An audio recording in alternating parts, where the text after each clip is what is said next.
우리는 왜 수행을 할까요? 수행의 목적이라는 게 무엇일까요? 금강경은 여기에 대해서 심각한 문제 제기를 하고 있습니다. 그것이 흔히 놓치기 쉬운 제9 일상무상분의 마지막에 나오는 무쟁주입니다. 무쟁에 머문다. 또는 구마라집 스님은 무쟁삼매다 이렇게 번역을 했습니다.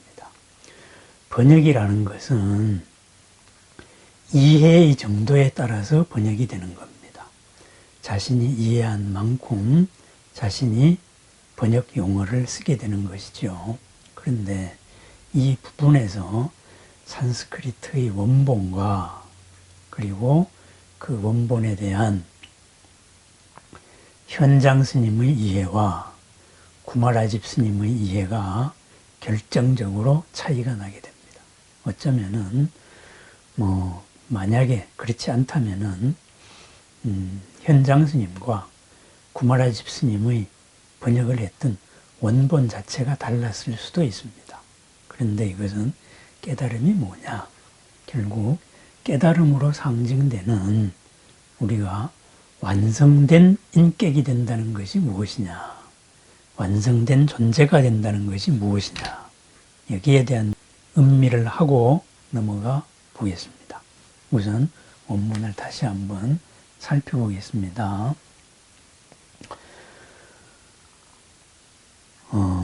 중간까지 이런 말이 나옵니다. 세존이시여, 세존께서는 아라한의 경지에 대한 얘기가 나오죠. 그죠?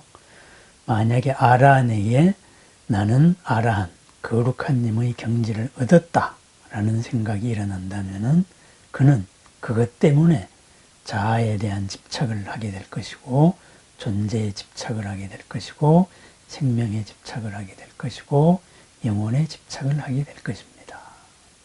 이런 문장으로 앞에 깨달음의 단계, 어떤 여기에 대해서 어떤 경지에 도달했다, 여기에 대해서 전부 다 그러한 관념으로서, 개념으로서 얻었다, 어떤 설정할 수 있다, 무엇으로서 대상으로서 규정할 수 있다, 이런 것은 없다. 그런 것은 그렇게 되면은 개념에 빠진다. 그것은 올바른 도가 아니다. 올바른 지혜의 완성이 아니다. 이렇게 부처님께서는 말씀한 것을 수보리가 확인을 했습니다. 이어지는 수보리의 말입니다. 이것은 매우 중요하니까 두 번역을 나누어서 한번 보겠습니다. 현대어역은 이렇습니다. 세존이시여, 세존께서는 저를 평화로운 삶을 사는 최상의 님이라고 선언하셨습니다. 저는 탐욕에서 벗어난 거룩한 님, 아라한입니다. 그렇지만 세존이시여, 저에게는 나는 거룩한 님이다, 탐욕에서 벗어난 님이다 라는 생각이 일어나지 않습니다. 그죠? 이것이 아라한이다, 아라한은 무엇이다, 이렇게 규정할 수 있는 게 아니다 이거죠. 이 부분에 대해서 제가 문제를 삼고 있는 건 이렇습니다. 현장 스님의 번역을 보면 소위자 어찌된 까닭이십니까? 세존이시여. 열애께서는 열애 정등각께서는 설아 득 무쟁주 최위제일, 무쟁 다툼이 없는 삶매, 평화로운 삶을 사는데 주 머무르는 데에서의 으뜸이라고 말씀하셨습니다. 수시 아라한, 나는 비록 아라한입니다. 그리하여서 영리 탐욕, 탐욕에서 벗어났습니다. 그러지만은 미증작 여신념, 아득 아라한, 영리 탐욕, 나는 아라한과를 얻었고 그래서 영원히 탐욕을 벗어났다, 이런 생각이 일어나지 않습니다. 그래서 뒷부분은 같습니다. 그런데 여기에 구마라집 스님의 번역은 이렇습니다. 세존이시여, 불설아득 무쟁삼매인중 최이제일. 부처님께서는 제가 무쟁삼매를 얻은 사람들 가운데 으뜸이라고 말씀하셨습니다. 시 제1이욕 아라한, 이것은 바로 이욕 아라한의 으뜸입니다. 욕망을 여인 제1가는 아라한입니다. 그렇지만은 나는 이욕 아라한이라는 생각이 들지 않습니다. 이렇게 말합니다. 그래서 욕망을 벗어난 제1 아라한이 바로 머무는 것이 무쟁삼매다. 이렇게 말했습니다. 무쟁삼매. 그래서 욕망을 여인 수행자가 가장 으뜸으로 얻는 것이 무쟁삼매다. 이게 구마라집 스님의 이해입니다. 그래서 구마라집 스님은 그 다음에 이렇게 말합니다. 세존이시여 아약 작신념.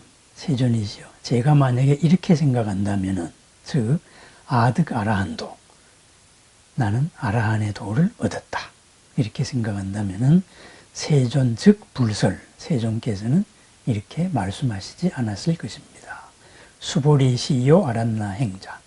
수보리는 아란나 행을 즐기는 이이다. 이 수보리 실무소행. 수보리는 실로 행한 바가 없다. 의도한 바가 없다. 그러므로 수보리는 아란냐 시요 아란나행, 아란나행을 즐기는 자다. 이렇게 되어 있습니다.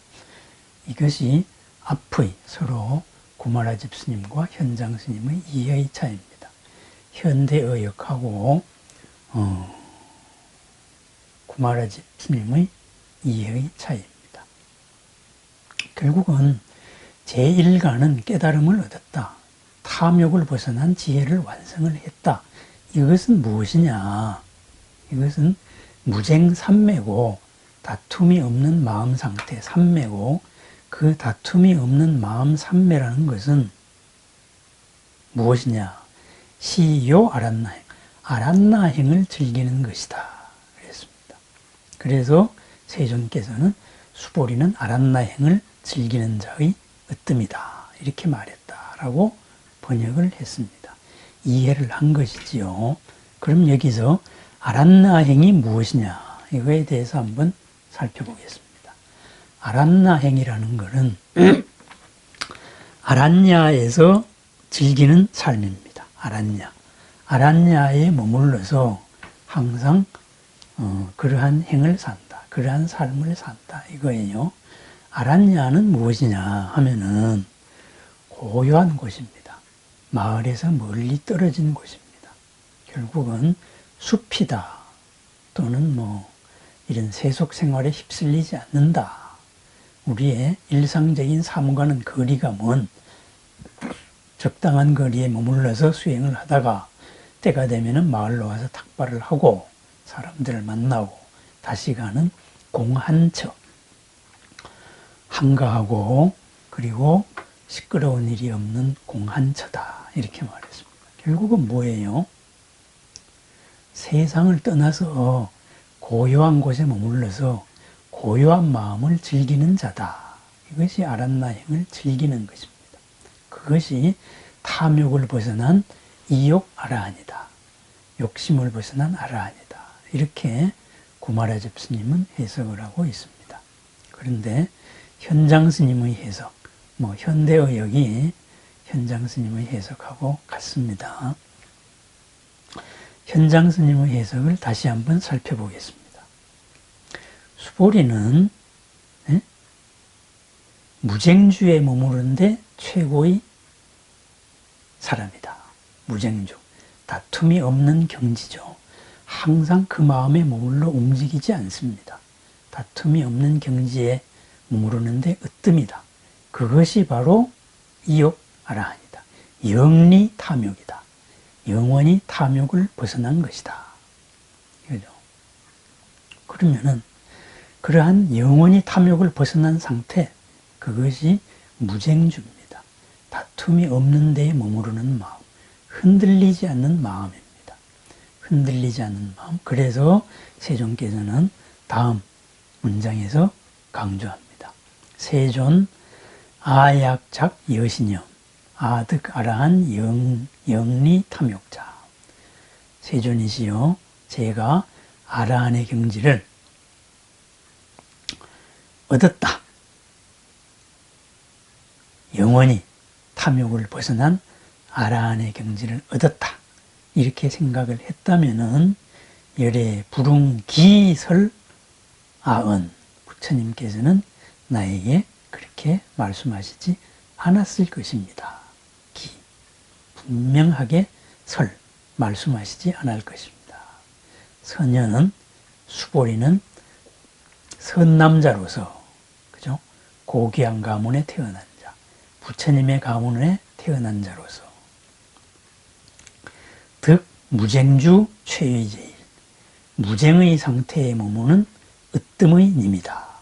그래서 이 도무소주, 그 무엇에도 머무르지 않는 님이다. 이러한 까닭으로 열애 설명 무쟁주. 이러한 까닭으로 열애는 무쟁의 머문, 평화로운 삶의 머문이라고 강조하여 설법을 하셨습니다. 이런 말입니다. 무쟁에 머문다. 평화로운 마음에 머문다. 갈등이 없는 마음에 머문다. 편가름 없는 마음에 머문다. 이것이 바로 깨달음의 상태다. 욕심을 벗어난 상태다. 그겁니다. 그러니까 이 무쟁의 마음, 욕심을 영리 탐욕을 했다는 것은 그 탐욕을 벗어난 상태를 즐기는 것이 아니다. 이 말입니다. 즐기는 것이 아니다. 시요 아란나행, 이 아닌 무쟁의 삼매에 언제나 머물러 있는 삶, 그것이 바로 영리 탐욕이다. 그것이 아라한이다. 현장 스님은 이렇게 해석을 한 겁니다. 결국은 이것을 요약을 하자면 이렇습니다. 아라한이 되었다. 즉 깨달음을 완성했다. 탐욕을 영원히 벗어났다. 이 상태를 구마라집 스님은 한적한 곳에서, 세상을 떠나서 한적한 곳에서 고요한 마음을 즐기는 것이다. 시요 아란나행. 그렇게 해석을 했습니다. 그래서 그것을 삼매라고 해석을 했습니다. 마음 상태. 그러한 삼매를 즐기는 사람이다. 이렇게 현장 스님은, 구마라집 스님은 해석을 했습니다. 그런데 현장 스님이 해석을 한 건 다릅니다. 무쟁의 마음에 머무는 것, 다툼이 없는 마음에 머무는 것, 갈등이 없는 마음에 머무는 것, 평화로운 삶으로 살아가는 것, 이것이 이욕의 삶이다. 이것이 깨달음의 삶이다. 이렇게 번역했습니다. 결국은 무슨 말입니까? 깨달음으로 살아가느냐, 깨달음을 즐기느냐, 이 문제입니다. 깨달음이라는 용어를 쓴다면은, 그런데 금강경의 문맥으로 봤을 때는 깨달음으로 살아나가는 것입니다. 깨달음은 무엇을 위한 겁니까? 깨달음을 즐기는 것이 아닙니다. 깨달음의 마음에서 세상을 살아가는 겁니다. 완성된 지혜의 마음으로, 완성된 공덕의 마음으로 이 세상을 살아나가는 것입니다. 그 예를 누구한테서 보느냐? 바로 부처님 당신 스스로에서 볼 수 있습니다. 부처님께서는 일찍이 깨닫지 못했던, 일찍이 알지 못했던 진리를 발견하시고 그것을 체득하셨습니다. 그리하여서 그 삼매에도 37일간 머무르셨다고 하지요. 그러다가 범천의 간청에 의해서라고 되어 있지만은 어쨌든 세상에 나왔습니다. 세상에 나와서 45년 동안 가장 낮은 곳에서, 가장 낮은 사람에서 가장 높은 사람까지 모든 사람들에게 진리를 설했습니다. 그죠? 수많은 수행자들을 지도했고 수많은 사람들이 고를 해결해 줬습니다. 가장 낮은 하천한, 신분적으로 낮은 사람에서 국왕에 이르기까지, 심지어는 적대적인 나라의 국왕들까지 함께 그 마음을 다스려 주셨습니다. 그것이 깨달음을 즐기는 행위입니까? 아니면은 깨달음으로 사는 행위입니까?